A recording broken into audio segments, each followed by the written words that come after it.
si Chris na hindi pa nauwi, no? Siguro umalis siya ng Saturday, Sunday, Monday, Tuesday, Wednesday, maglilimang araw na hindi pa nauwi si Chris na. Saan na kayo si Chris? Kwarto niya ay ito. Walang tao. Ayan.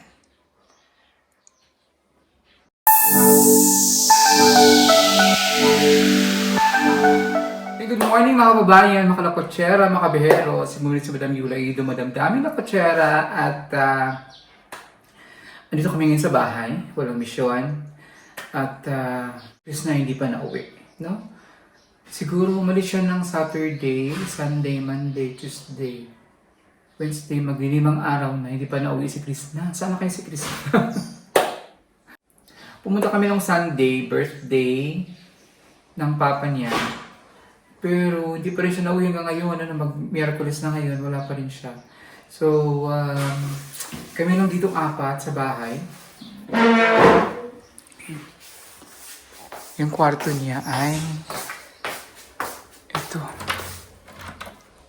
Walang tao. Ayan. Ito yung flower. Bigay niyo. Ito din sa interview nila ni Jason. Ayan yun. So, yan. Malinis naman yung room niya. Walang tao. So, yan.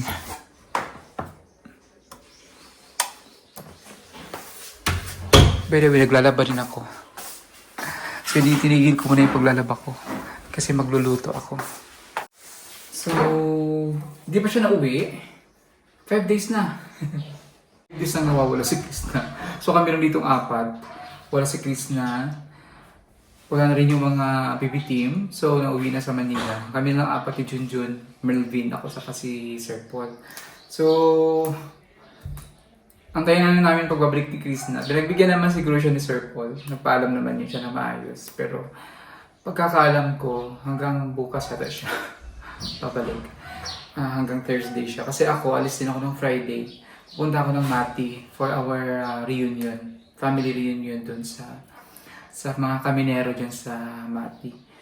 Sa Mati, Davao Oriental. So, andito ako ngayon. Actually, naglalaba ako. Pero, tinigil ko muna kasi magluluto kami ng lunch namin. So, fresh na fresh ang aming lutuin ngayon.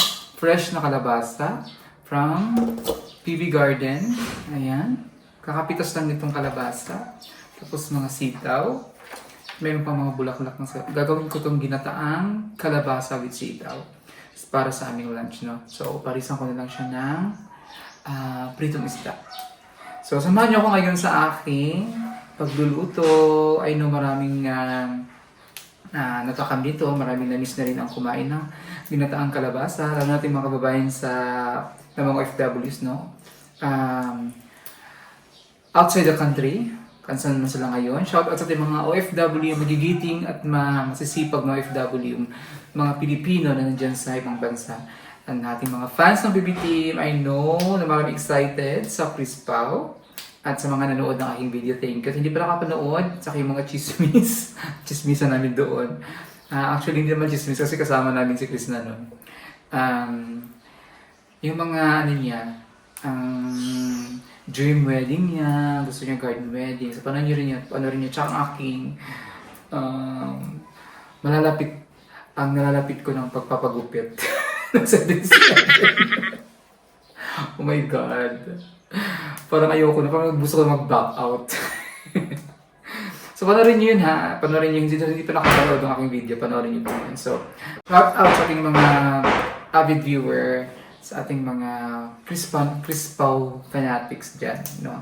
Na inaabangan ang love team, no? Ang napaka-hot ngayon na love team sa social media, sa YouTube, ang Chris Pao. Maraming salamat sa inyong pagsubaybay at syempre, at sa panonood sa aming mga videos, no? So, yung mga marites namin dyan, abangan niyo. At sa February 14, kung ano mangyayari, no? So habang gagawa ko nitong, naghihimay ako nitong ating mga ingredients, ay chichikahan ko muna kayo, chichikahan muna tayo, no? Para at least Pero naman hindi naman dry yung ating cooking show. Cooking show to eh. Show na pala si Madam, hindi na pala siya charity vlogger. So, pero still for charity, habang nyo may video akong i-upload, yung ating scholar sa math sa Leyte, si Jamin, may update tayo doon sa kanya. And then, update sa ating mga scholars, si Juana Lisa sa Negros. My God, hindi lang siya with honors, with highest honors na siya. Na? So, na-upgrade siya. Highest honors na siya. So, nakakatuwa yun kay Juana Lisa sa ating scholar na nakatira dati sa sementeryo, na ngayon ay may sarili na silang bahay. Bigyan sila ng lupa ni Sir Paul at nagtayo doon na sila nakatira sa lupa na binili ni Sir Paul para sa kanila.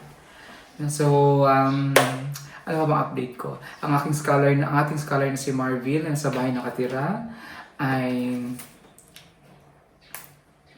nag-aaral ng mabuti.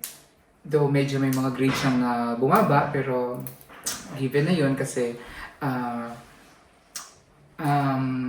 nauwi siya sa kanila nung Christmas vacation na matagal siya nakabalik. So, ano ba update natin? Kay Adrian, hindi pa nakuha ni Adrian yung grades niya, so hindi ko pa alam yung... Pero nag-chat naman siya kanina, nag-inform siya na hindi. Si Adrian yung scholar natin na nasa Manuka, no? Na sponsor ni Tita Jasmine. Ay, about kay Krishna, ibabalik ko tomorrow, no? Hindi naman siya, actually 5 days na siyang nawawala, pero babalik naman yan 5 days. Pinagbigyan naman siya ni Sir Paul na magbakasyon muna. Spend time with her family. Kasi birthday ng tatay niya, doon yung mga kapatid niya, so nag-get together muna sila. So, nung pumunta kami doon, nabutan namin, wala siya doon kasi naligo sila sa ilog. Good morning mga babae, mga kalakotsera, mga kabeheros. This is me again, Madam Yula. And I'm with Peter Paul. Hello. Dito kami. Ako yung driver ni Madam ngayon. Andito ka siya, ang driver ko ngayon. Ngayon sa meron kaming mission ngayon. Mission namin ay pasayahin ang biyanan. Biyanan ni Sir Paul. Si tatay, si kuya, ang papa ni Krishna. So, dito ngayon si Sir Paul kasi to celebrate papa ni Krishna's birthday. Kasama namin si Melvin, si Ralph, si Peter Paul, and of course, si Pagumbero, si Sir Paul. So, abangan natin kung anong mangyayari, ha? Makimarites tayo.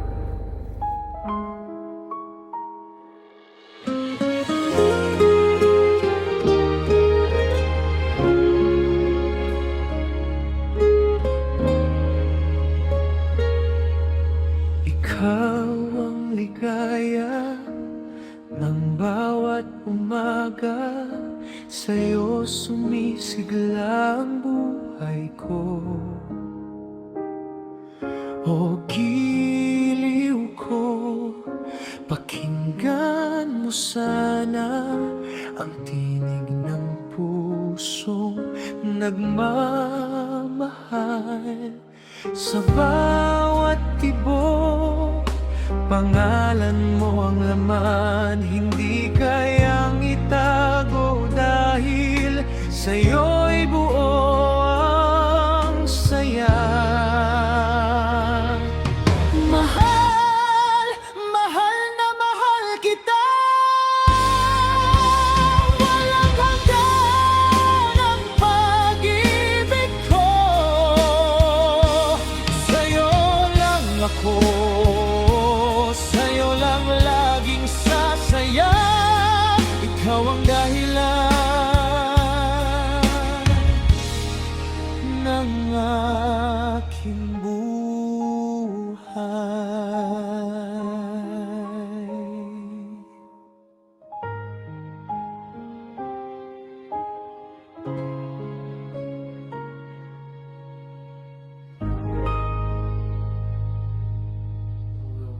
Sinulit niya siguro ang pag-stay niya doon. So, abangan natin bukas, pagbalik niya dito, no? Nung mga update niya. Siguro may mga vlog din naman siya doon. Nalalaman niyo sa kanyang update sa kanyang vlog. Panoorin niyo yung vlog ni Chris na sa Pekong Koreana. And also, subaybayan niyo and follow and subscribe also, Chris na, no? Para makatulong din tayo sa kanyang channel. Ang Peking Koreana. May kanigas nito. Dagdagan ko siya kasi konti lang yung kalabasa natin.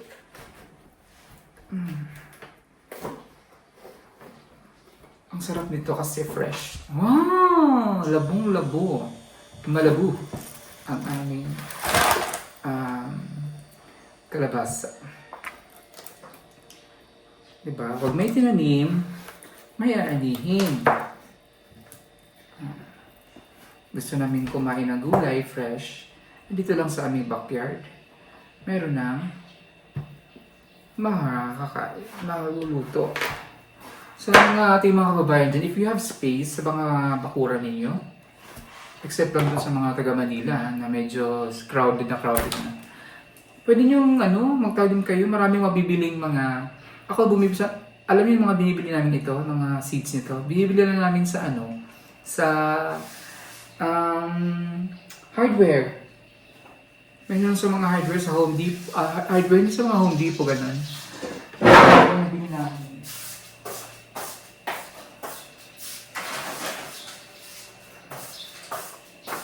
Isa mo ito sa nabili, yung mga ready to spinach.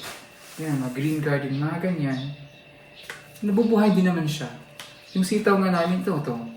Kanina din ito sa ganito. Ang lalaki. Tapos yung sitaw ko rin, tugtingin din ako yan sa amin. Sa Negros.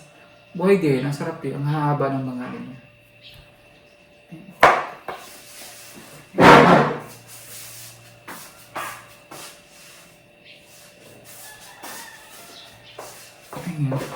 So, gusto kong i-correct yung may video, yung sa video ko na regarding dun sa paghihimay ng malunggay. Gusto ko lang i-correct din kasi hindi naman pala lahat ng mga Ilocano ay ganun maghimay. Yung talagang hindi yung sinahalo na yung yung tangkay, yung ng malunggay, diretso. So, meron naman pala talagang iba, hinihimay talaga daw nila. So, sorry ha, sa mga iba kasi pala na-generalize ko. Pero, hindi naman pala. Sabi, madam, hindi naman kami ganyan. Ilocano ko, pero hindi naman kami ganyan maghimay. Sa amin, pag naghimay kami ng malunggay, talagang kahon lang yung tinitira namin. Inahalo namin. So, ayan. So, sorry dyan sa mga kasi may iba nga hindi daw din, wag daw lahat. Hindi naman daw lahat ng mga Ilocano ganyan. Pero, maganda daw kasi yun. May magandang benefits yung malunggay, yung tangkay niya, yung mga stick. Kasi, may mga vitamins daw yun doon. No? So, siguro hindi nasama yung mga matitigas. Yung malalambot lang daw sinasama, inahalo. Yung iba nga, pinapakuluan yung buong talaga pinapainom sa mga ginagawang gamot. Pati yung talagang siya. So, siguro, depende naman yun sa kung saan kayo comfortable o saan kayo gusto yung inyong pagluluto. Kasi, tulad nito, pag-iwan ng kalabasa, iba hindi tinatanggal yung balat. Hinahalo. Kasi doon yung vitamins. Pero, pag nakasanayan mo nang tanggalin yung balat, kasi minsan, matigas din yung balat. Pag hinahalo mo yung balat. No? So, depende nga kung saan kayo comfortable, saan kayo mas gusto nyo. Depende naman yun. Basta importante masarap.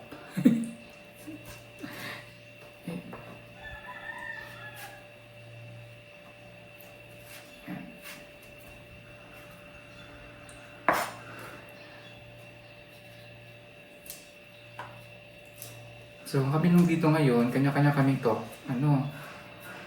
si Sir Paul kanina naglinis din dyan, nilinis niya yung ibang dyan. Kasi may bumili sila ng isang sako-sakong, kami. Matawag kami sa mabilis maubos sa amin sibuyas. Tsaka, bawang, kaya bumili si Sir Paul ng isang sakong sibuyas ng isang sakong bawang. Tapos, sinan niya kanina, inayos na rin niya dyan. Tinapon niya yung mga kailangan itapon. Ako naman naglaba. Tapos nakita ko yung bagong harvest na kalabasa. Sabi ko, lutuin ko yan. Yung kalabasa. Gawin namin yung pang-ulam namin yung tanghalian.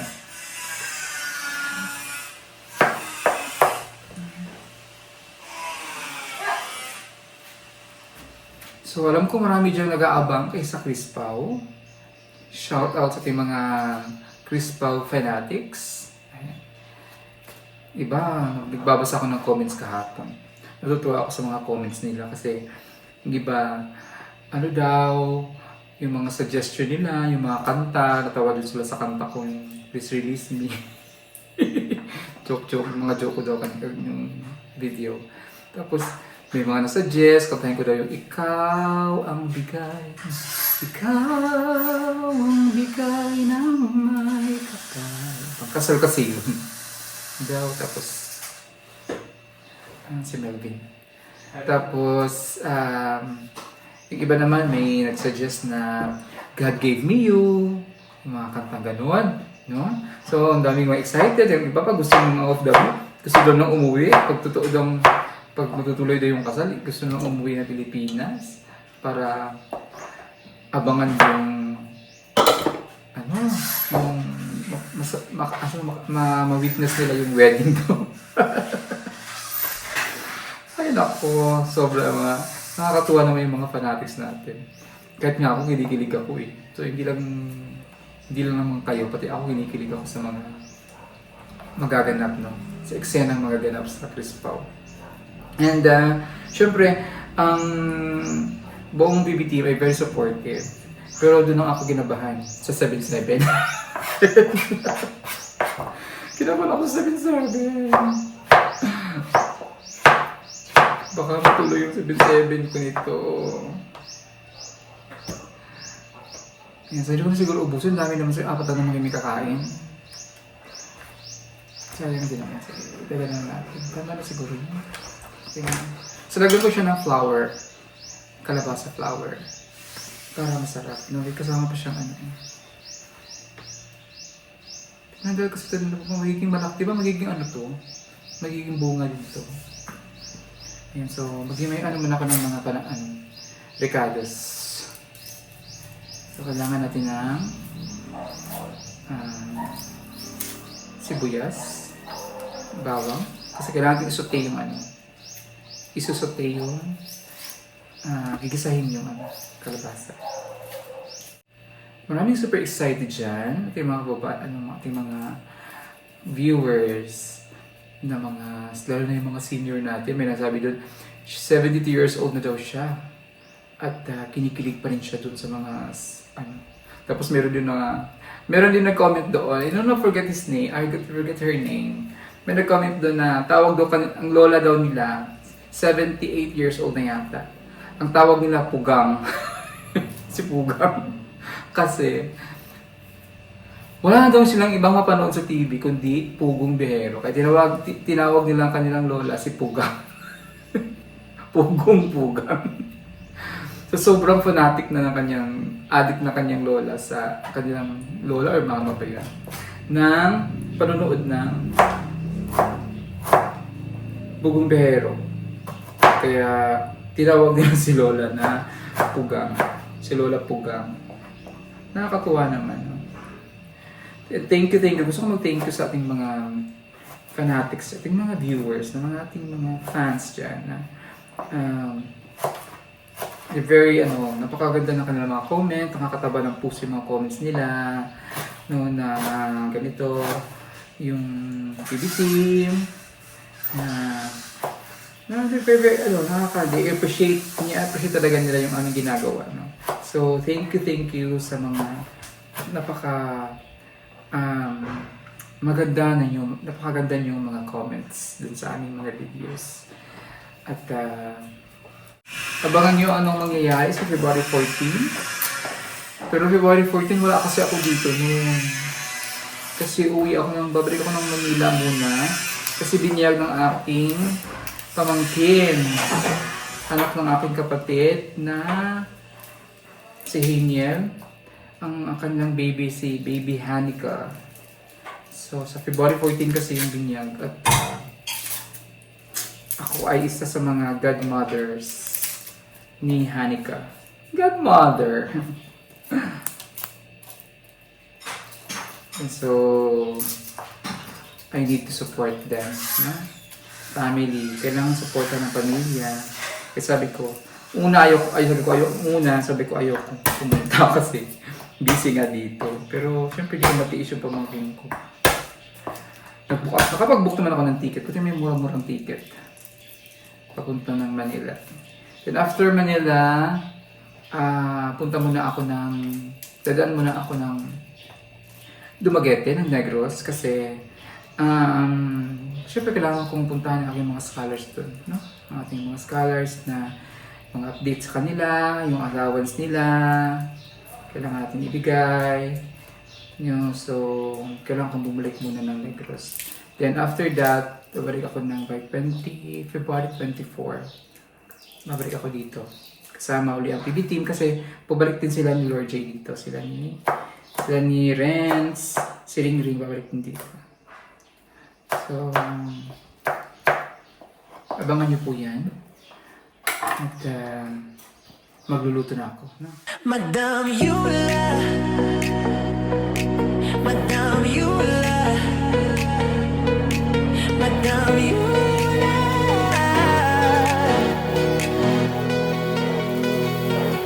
Nagsimula sa simpleng pangarap, pagtulong sa tao ang hanap. May puso siyang busilak, bawat bata pag-asa ang ilaganap. Negrense smile, but Davaoenyo ang spirit. Ginagawa ng walang limit, kasabay si Pugong sa misyon. Puso'y hindi napapagod kahit edition after edition, yeah. Road trip, lagbay, kahit saan mabadbad. Mission muna bago selfie, ganon siya sa mga lakad. Sa bawat ngiti may kwentong totoo, di sumusuko kahit pagod na ang puso. Madam Yula, Madam Yula, madamdaming lakwat sera, madaming tinulungan makapag-eskwela, madaming taong ang napasaya na. Madam Yula, Madam Yula, may tinutulungan kahit nasa lakwatsa. May mga scholar sa probinsya, nag-iisang madam sa PBT nila.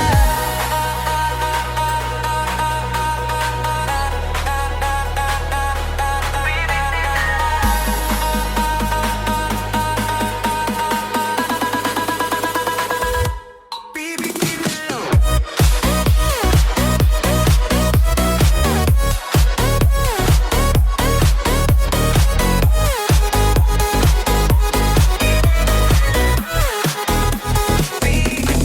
Bawat lakad, may dalang kabutihan.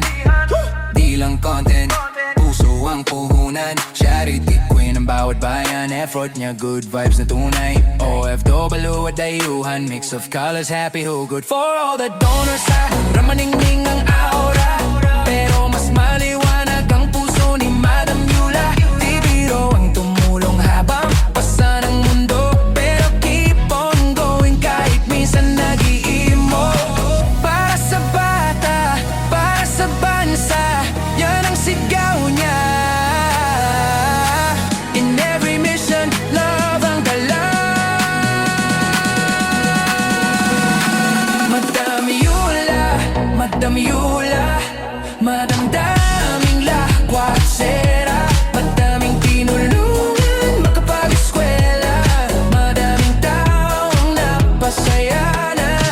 Madam Yula, Madam Yula, may tinutulungan kahit nasa lakwatsa.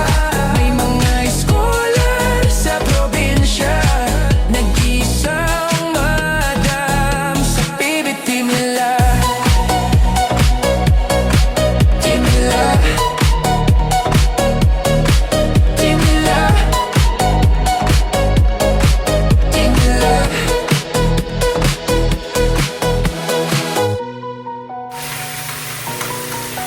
You laugh? You laugh? You live?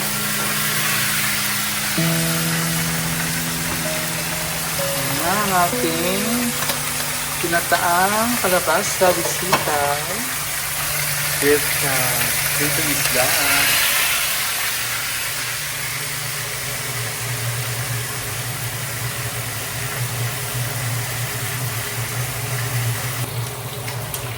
Pagpasiyan na din, no?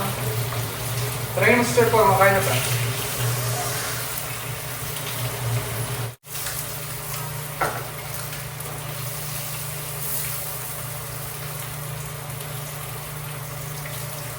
Nakakabin eh. Hanggang mag-violet. Totoo na, naka-violet na si Melvin. Melvin. Na-violet na si Uy!